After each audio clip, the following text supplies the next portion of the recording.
Assalamualaikum warahmatullahi wabarakatuh. Alhamdulillahirabbil alamin. Wassalatu wassalamu ala asrofil anbiya'i wal mursalin wa ala alihi wa ashabihi ajmain, amma ba'du. Baiklah, saya akan membacakan materi saya yang berjudul Tidak Lewat di Depan Orang yang Sholat. Tidak ada perbedaan di antara para ulama bahwa lewat di depan sutra hukumnya tidak mengapa, dan lewat di tengah-tengah antara orang yang sholat dengan sutranya hukumnya tidak boleh, dan orang yang melakukannya berdosa, berdasarkan hadis dari Abu Sa'id Al-Khudri radhiyallahu anhu bersabda, jika salah seorang dari kalian sholat menghadap sesuatu yang ia jadikan sutra terhadap orang lain, kemudian ada seseorang yang mencoba lewat di antara ia dengan sutra, maka cegahlah. Jika ia enggan dicegah, maka tolaklah ia dengan keras, karena sesungguhnya ia adalah setan. Hadis riwayat Al-Bukhari 509, Muslim 505. Dan juga sabda Nabi Sallallahu Alaihi Wasallam, janganlah sholat kecuali menghadap sutra, dan jangan biarkan seseorang lewat di depanmu. Jika ia enggan dilarang, maka tolaklah ia dengan keras, karena sesungguhnya bersamanya ada karin atau setan. Hadis riwayat Ibnu Khuzaimah 800, 802, 841. Albani dalam Sifatu Salatin Nabi 115 mengatakan bahwa Jayyid asal hadis ini terdapat dalam Sahih Muslim. Dengan demikian, kita tidak boleh lewat di antara orang yang sholat dengan sutranya. Hendaknya kita mencari jalan di luar sutra, atau lewat di belakang orang yang sholat tersebut, atau mencari celah di antara orang yang sholat, atau cara lain yang tidak melanggar larangan ini. Semoga materi yang saya sampaikan dapat dipahami dan bermanfaat, dan dapat dilaksanakan sesuai hadis Nabi ini.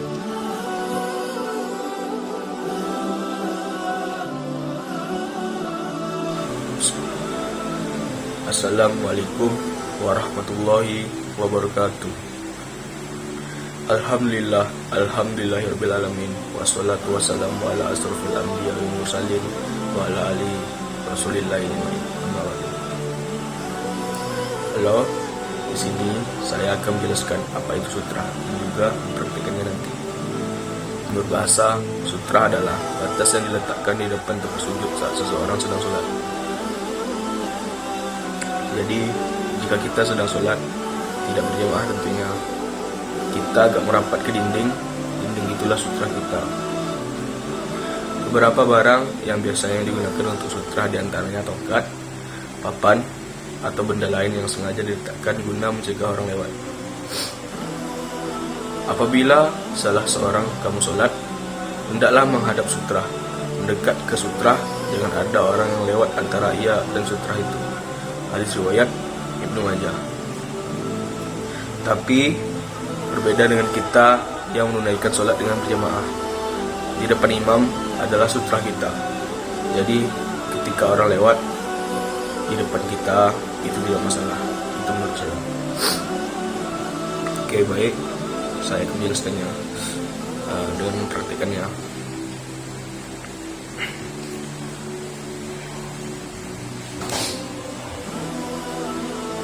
Oke, misalkan jika kita mau sholat, kita akan meletakkan buku ini di depan kita. Itu adalah sutra kita. Terserah kita, buku, HP mungkin, atau papan, itu adalah sutra. Tapi kita juga bisa merapat ke dinding, karena di depan saya ada barang, jadi saya tidak bisa. Baik, sekian dari saya. Wassalamualaikum warahmatullahi wabarakatuh.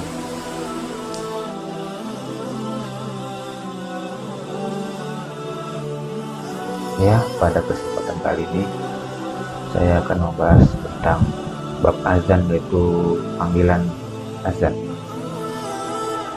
Hadis riwayat Bukhari nomor 6111 dan riwayat Muslim nomor 383. An Abi Sa'id Al-Khudri radhiyallahu anhu qala qala Rasulullah sallallahu alaihi wasallam idza sami'tumun nida faqulu misla ma yaqul al-muadzin muttafaqun alaih, yang artinya dari Abu Sa'id Al-Khudri radhiyallahu anhu, ia berkata bahwa Rasulullah sallallahu alaihi wasallam bersabda, apabila kalian mendengar azan maka ucapkanlah seperti yang diucapkan muadzin. Hadis yang kedua, walil Bukhari an Muawiyah, dalam riwayat Bukhari Muawiyah seperti itu pula.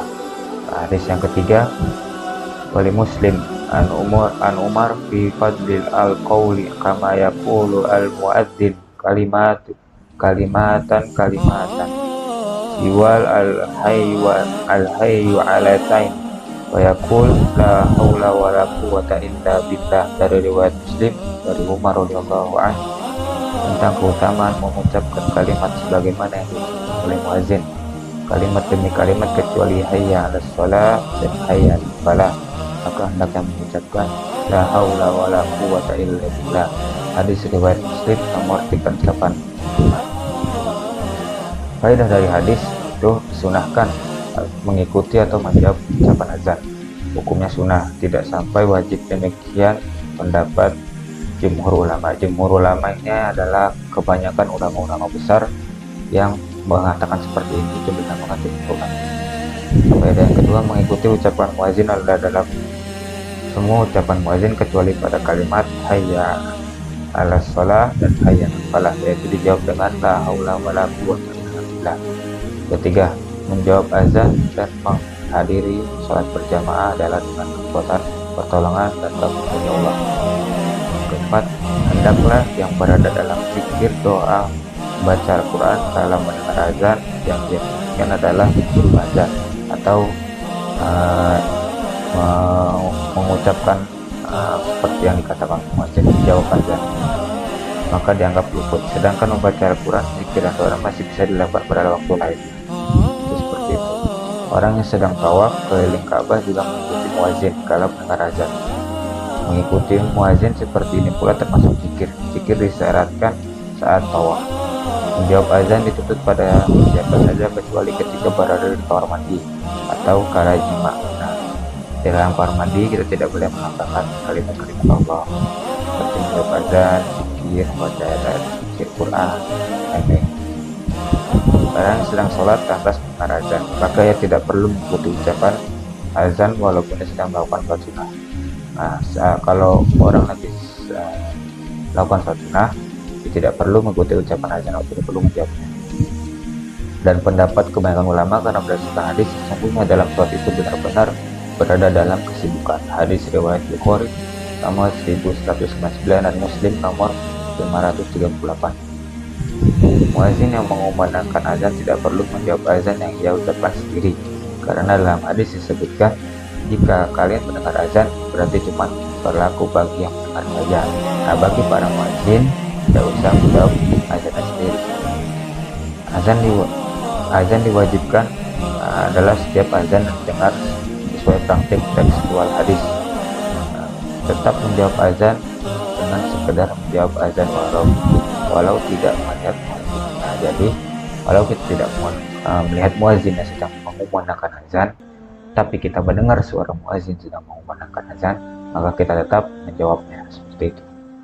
Dalam menjawab as-sholatu khairum minan naum juga sama dengan ucapan seperti itu. Jadi kalau misalkan muadzin mengumandangkan as-sholatu khairum minan naum, maka kita yang mendengar menjawabnya seperti itu pula, as-sholatu khairum minan naum. Karena hadis hanya mengecualikan yang jawabannya berbeda, hanya hayya 'alas shalah dan hayya 'alal falah. Adapun ucapan tasawuf as-sholatu khairum minan naum dijawab dengan shadaqta wa barir. Ada juga yang membaca as-shadaqta wa barar sebagaimana anjuran dalam mazhab Hambali dan Syafi'i. Maka tidak ada dalilnya. Al-Hafiz Ibnu Hajar mengatakan dalam At-Talqis bahwa jawaban shadaqta wa barir itu la as-salahu, yang artinya diketahui dari As-Sana'ani dalam Subul As-Salam mengatakan bahwa jawaban itu hanya dianggap baik dari orang yang mengajukan, padahal tidak ada dalil sunnah yang mendukungnya. Selanjutnya, menjawab muazin adalah setelah mengucapkan setiap kalimat, bukan diucapkan berbarengan atau diucapkan telat. Nah, ini atau diucapkan telat. Ya, jadi ketika muazin Allahu Akbar, Allahu Akbar, maka kita mendengarkan tidak boleh serentak atau bersamaan, tidak boleh berbarengan. Nah, diucapkannya kapan? Setelah selesai Allahu Akbar, Allahu Akbar diucapkan oleh muazin, baru kita mengucapkan, dan tidak boleh telat juga. Nah, jadi harus setelah selesai muazin berakhir kalimat terakhir baru kita mengucapkan, menjawabnya. Ya, selanjutnya, jika tidak mendengar azan melainkan pas di pertengahan, maka ia ikuti azan yang tersisa, lalu ia qada yang luput, karena azan adalah bagian dari zikir.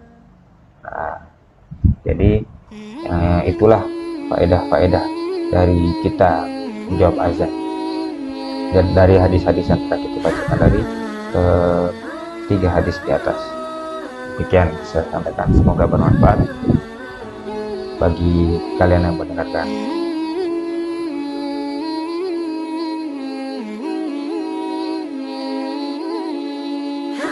Assalamualaikum warahmatullahi wabarakatuh. Saya Iqbal akan menjelaskan nomor 5 tentang memanfaatkan waktu azan dan iqamah. Antara azan dan iqamah terdapat jeda waktu yang cukup lama. Sebagian orang mungkin sudah tahu bahwa pada waktu tersebut adalah salah satu waktu utama di mana terkabulnya doa. Namun tidak banyak orang yang memanfaatkan waktu jeda ini dengan baik dan justru menggunakannya untuk hal yang sia-sia. Kebanyakan orang lebih suka menunggu waktu iqamah dengan bermain ponsel, berbincang dengan temannya, atau masih mengerjakan sesuatu. Itu salah satu contoh yang tidak baik. Dan contoh amal yang bisa kita lakukan adalah berdoa. Apabila kita sedang memiliki keinginan hajat atau menuntutkan di antara waktu azan dan iqamah adalah cara terbaik, karena doa yang dipanjatkan di antara 2 waktu tersebut tidak akan tertolak. Berikutnya ada salat sunnah, zikir kepada Allah SWT, membaca Al-Quran, dan beristighfar. Semoga video ini bermanfaat. Assalamualaikum warahmatullahi wabarakatuh.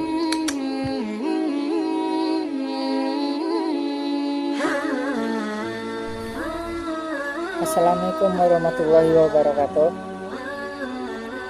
Jika iqamah telah dikumandangkan, segera batalkan salat sunat. Dari Abu Hurairah, dari Nabi Shallallahu Alaihi Wasallam bersabda, jika salat wajib telah dilaksanakan, maka tidak boleh ada salat lain selain salat wajib. Hadis riwayat Muslim 710. Jadi di sini disimpulkan, jika kita sedang melaksanakan salat sunat di masjid dan iqamah telah dikumandangkan, maka wajib hukumnya untuk kita untuk memberhentikan sholat sunnah, dan kita lebih mengutamakan sholat wajib, karena itu telah diriwayatkan oleh Rasulullah dalam hadis Muslim 710.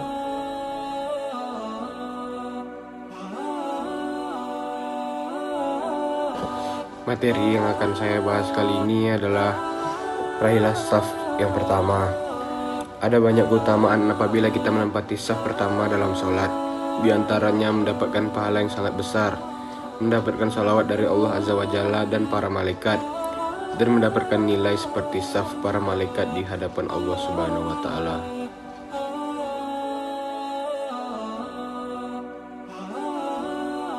Luruskan dan rapatkan saf.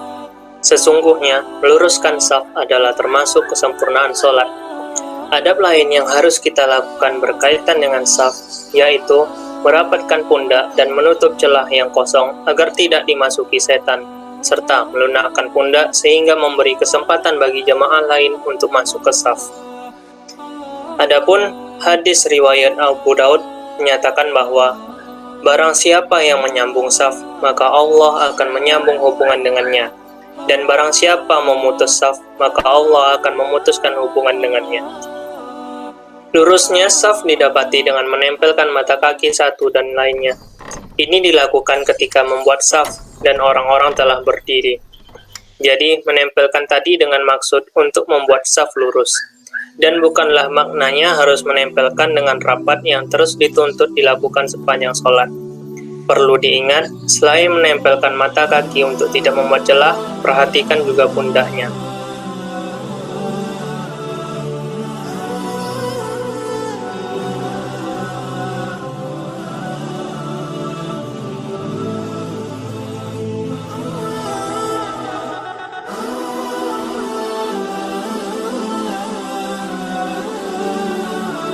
Ada adab dalam salat yaitu makmum dilarang mendahului gerakan imam.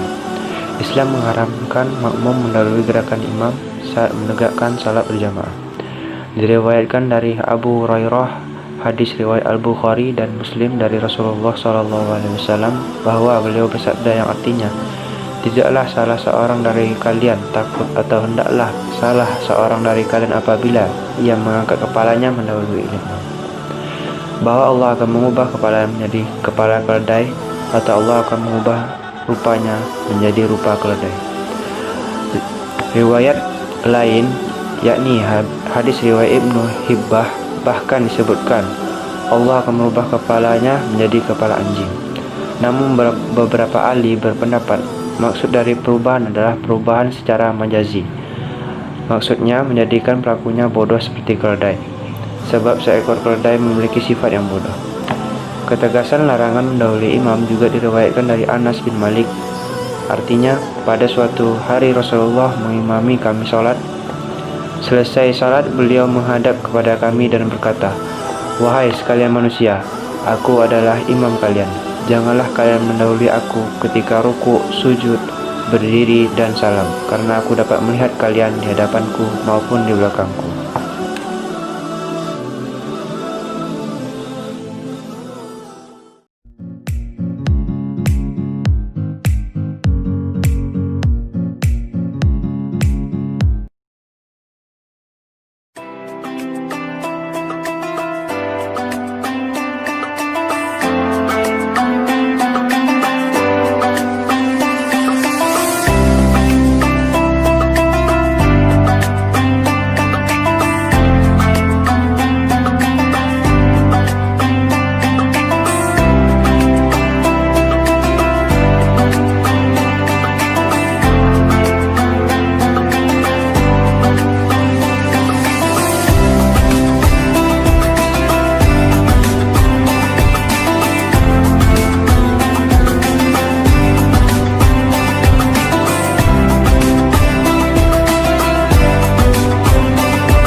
Assalamualaikum warahmatullahi wabarakatuh. Saat seseorang memasuki masjid, alangkah baiknya seseorang tersebut membaca doa memasuki masjid. Membaca doa ketika memasuki masjid akan membuat seseorang meraih berkah dari apa yang diamalkannya ketika memasuki masjid, menjadi lebih dekat kepada Allah Subhanahu wa Ta'ala, dan akan mendapatkan berkah lainnya yang akan mendapatkan ketika memasuki masjid. Saat memasuki masjid, saat keluar masjid pun seseorang harus tetap memanjatkan doa kepada Yang Maha Kuasa agar tetap mendapatkan berkah saat meninggalkan masjid. Adapun doa ketika memasuki masjid adalah Bismillahirrahmanirrahim. Allahumma tahdi abwaaba rahmatika, yang artinya, ya Allah, bukakanlah bagiku pintu-pintu rahmat. Adapun doa ketika meninggalkan masjid atau keluar masjid adalah Bismillahirrahmanirrahim. Allahumma inni as'aluka min fadlika, yang artinya, ya Allah, sesungguhnya aku memohon keutamaan darimu. Maka hendaklah selalu kita amalkan doa ini, doa ketika memasuki masjid dan doa ketika meninggalkan masjid. agar kita mendapat berkah dan rahmat dari Allah Subhanahu wa taala. Akhirul kalam, assalamualaikum warahmatullahi wabarakatuh.